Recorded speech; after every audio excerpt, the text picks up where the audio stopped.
con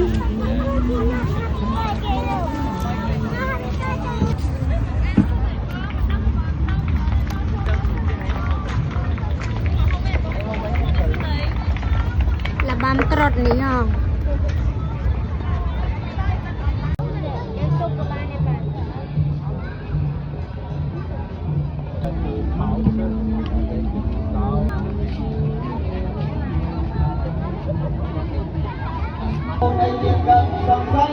bởi chóc du bom du cọp về một nỗi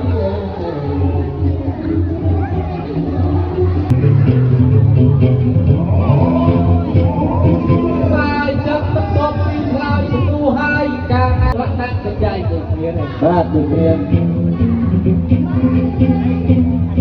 anh đặt to ngay khạc hạ viên tận thuế viên thực không thô mà không mơ được được vay ai ăn chọc căng đa chia đa hạt chọc chọc chiên nặng cua vậy